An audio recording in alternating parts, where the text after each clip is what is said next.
Paula maupun kami.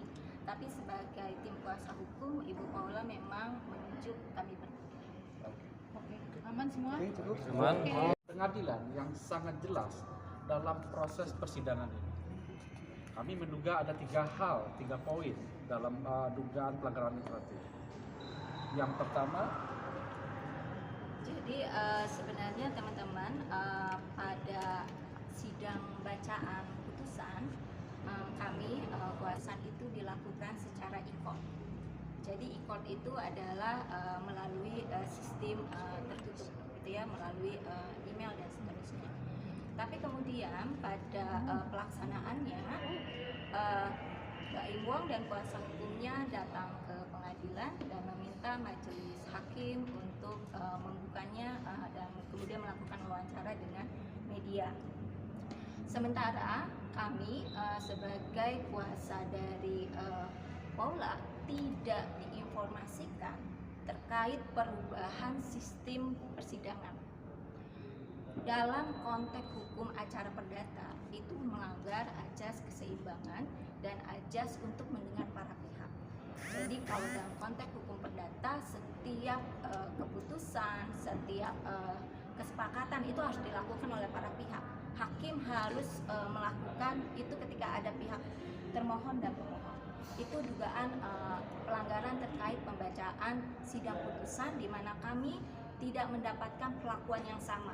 Kami tidak diinformasikan perubahan dari e-court ke kemudian persidangan yang terbuka. Itu yang kami mintakan agar Bawas memeriksa pelanggaran administrasi peradilan ini agar juga tidak terulang dan menghormati setiap hak dari pemohon dan termohon.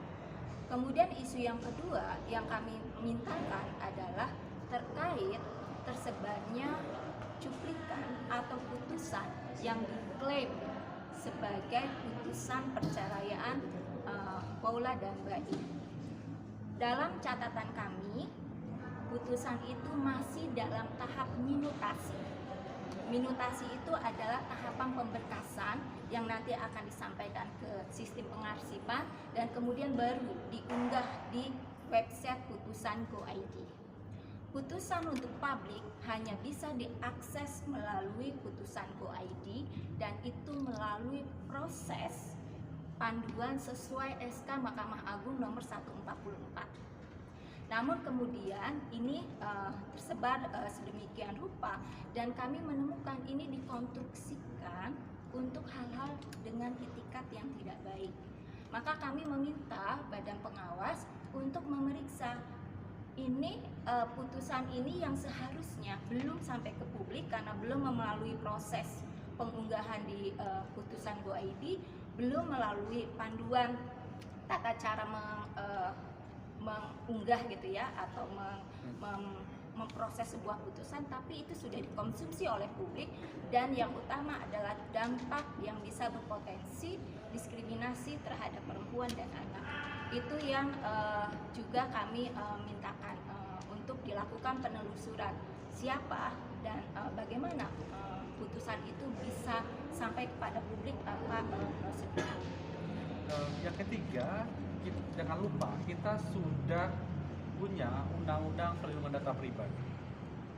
Nah, pada titik itu kemudian hal-hal yang terkait data pribadi tidak bisa dipublikasikan. Kalau pun putusan pengadilan secara hukum tidak bisa dipublikasikan secara vulgar, tetapi harus ada proses anonimisasi. Namun ya tadi nampaknya pengadilan dan banyak pihak belum aware terhadap kasus ini.